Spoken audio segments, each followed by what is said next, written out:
This is the politics of everything, and I'm your host, Amber Daines. Welcome to the podcast where we want to discuss the politics of everything, from money to motherhood, nutrition to narcissism, startups to secularism, the environment to equality, and much more. Our guests are experts in their field or topic of choice, even if you've not yet heard their name. This is a bipartisan podcast, so while we love exploring varied views and get a buzz from a healthy debate, by no means is this a one-sided forum for any one political view. So please listen up and enjoy the politics of everything. What comes to mind when I say hypnotherapy? My guest today, Eugenie Pepper, is going to discuss this concept in much more detail very soon. With a professional background in interior architecture, design, fine art curation and counselling, plus a more recent period helping drive new growth in a family-owned business with babywear company Plum, Genie has now found her latest passion. She is co-founder of a business called Key Mindfulness and has launched the Key for Me app.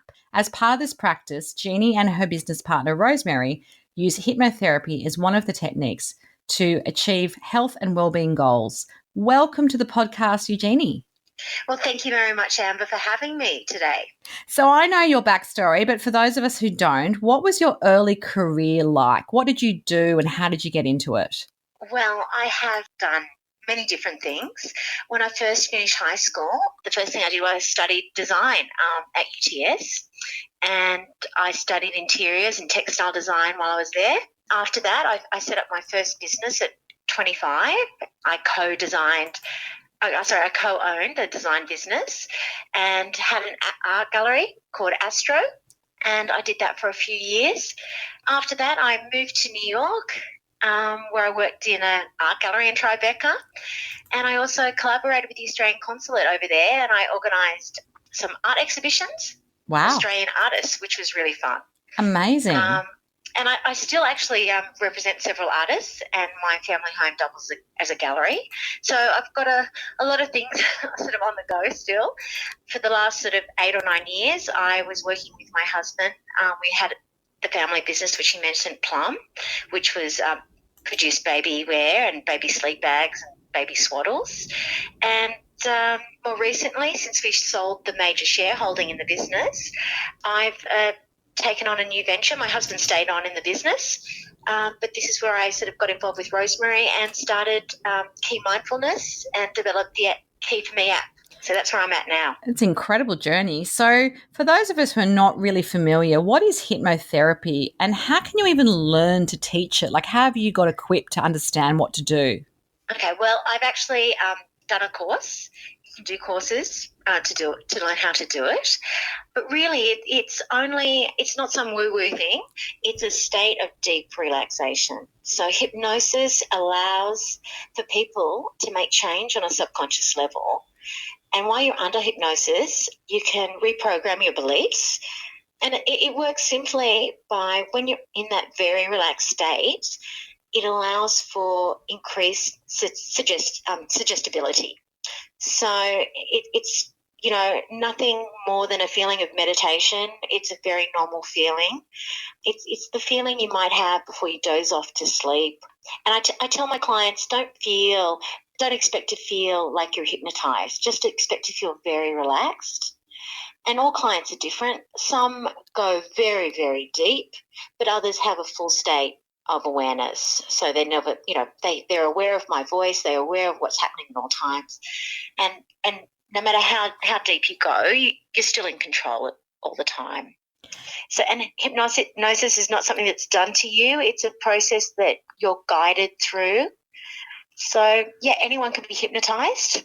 Interesting. And you can't be hypnotized against your own will. So, if I would say, Amber, I'm going to hypnotize you to rob a bank, you're not going to do it. Right. It's got to be something that you want. Interesting. Not like those Hollywood movies, you're getting sleepy and they're swinging a pendulum in front of you. So, I try to make sure that my clients have a really good understanding of what it's all about before we get started. So I manage their expectations. Yeah, because a lot of people do think it's like in the movies, and it's not as extreme as that, So what is the purpose of hypnotherapy versus other techniques such as mindfulness or meditation? Is it different, and how? Meditation and hypnosis are very similar. They both induce extremely beneficial and deeply relaxing and calming states of mind. So both of them help you become really calm and stress-free and more positive. And both states give you a heightened focus and concentration. But the main difference with hypnotherapy is it focuses directly on a goal to achieve that positive change. And that it can really help with things like becoming more confident, overcoming any fears or anxiety, staying motivated to eat better or exercise more. It can help you sleep better. And then the big thing that a lot of people use hypnosis for is like quitting smoking or quitting sugar. Yeah, that's the one that comes to mind, the quitting. I know people have used hypnotherapy to quit smoking because they've tried everything else, and it's kind of like that last attempt to kind of really kick the habit. So with the Key for Me app that you recently launched with Rosemary, how does it sort of work, and why did you decide to create it now? Well, look, it came about, Rosemary and I were on a holiday in Bali, and we are both working mums and spent a lot of time, feeling a bit stressed out. And that holiday was just so wonderful. We sort of started thinking of how we can get this feeling of relaxation and incorporate it in people's daily lives. And so we wanted to make a meditation hypnosis app that was accessible for everyone, because it is hard to find that time and that energy for meditation. So the Key for Me app was designed to make meditation and hypnosis really quick and really easy. And it enables you to take time from your busy day just to find some calm in that chaos of being, working and managing family. And it makes it really easy to relax. And then also we've put in those hypnosis programs so people can listen to it, prior to going to bed or when they wake up in the morning, and gives those suggestions to help them quit those bad habits that they've got as well. Great. So as a mum of 2 children, how do you think that shaped your desire for that more grounded lifestyle and perhaps sprung your interest, I guess, for wellbeing as a career move? Well, look, the world now is at a very hectic, fast pace, and I feel, particularly as working mums, we're constantly bombarded with things we have to do and places we have to be. Whether it's the after school activities and all that sort of stuff. And I think a lot of us are feeling overburdened, and our to-do lists are sort of never ending. And balancing family and work commitments, where, I feel so stressed and anxious at times. And, this is what it really inspired me to create the app, because I needed it for myself, and I needed it, I wanted to help my friends who are going through this as well. So absolutely. No, I think often a personal experience often makes the business idea even make more sense. And that's what I found as well. Like the things I'm interested in, like why I do this podcast, is because these are all topics that I'm interested in. So I get to interview all these fabulous people and find out things I didn't know about a topic I'd like to know more about. So I think it's kind of a natural progression in that way. So what do you think some of the biggest issues that you've come across in your new business venture that affect most of us? I mean, we all talk about lack of time, a bit of anxiety and depression around the pace of life and the demands. Is there anything else that you find a lot of your clients will come to you and say they need help with? I want to say that it's actually surprised me how many people really do suffer from anxiety and really need this for stress management. And what I've really found is when people come to me with other issues, such as wanting to quit smoking or want to better their eating habits or cut down on drinking or any of those other things, a lot of it is triggered by anxiety and stress. So really, I've got to say the big one is anxiety. Absolutely. And it's interesting, mate. I always wonder if yes, our life is more hectic, but maybe people are more conscious of anxiety as well, and that they need to deal with it better and sooner. Because I think a lot of people must have suffered in silence. Our parents' generation, I don't think anyone talked about mental health and wellbeing for parents. Yes, and I actually think it's particularly for kids. I think we're talking a lot more about kids being stressed and kids being anxious.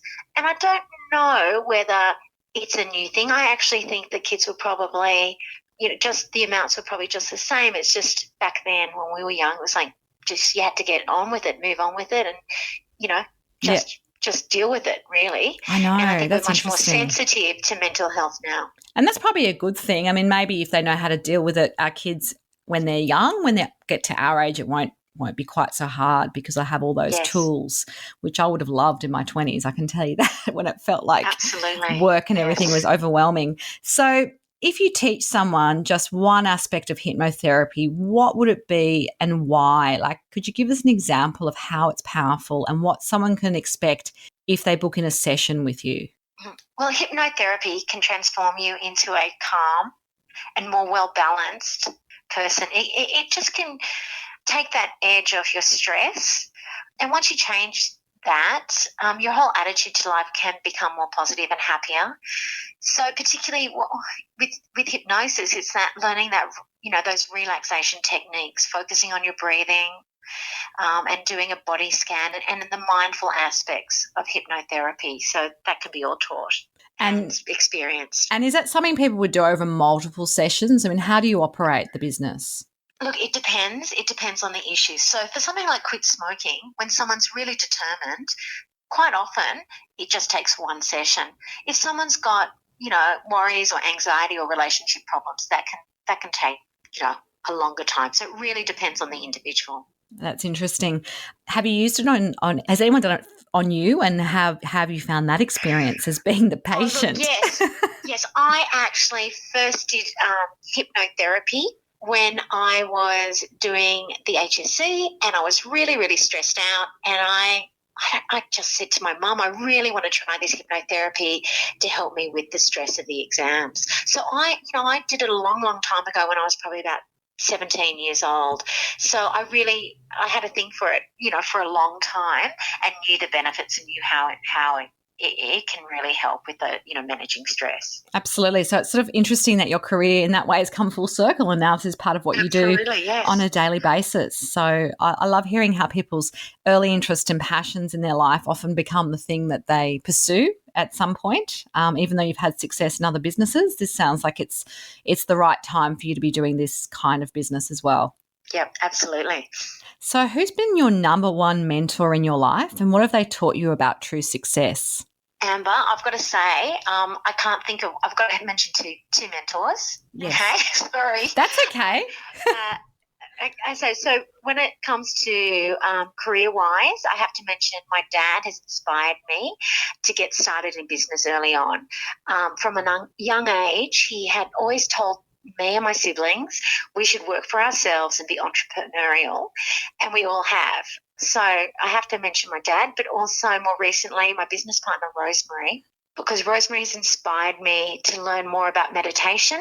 And, she's really helped me find that calm in our very hectic and busy lives. So Rosemary has had a lot more experience than me. She's been supporting people for 20 years, and I really have learnt so much from her. So that's why I had to mention two people. So one historical and one newer one. I think that's great. Yes. And I do think we often have different mentors at different stages of our life. I know I have, like different people, depending on where I'm at. So I think it's never just one person. But I always try and get people to try and pick one. But there you go.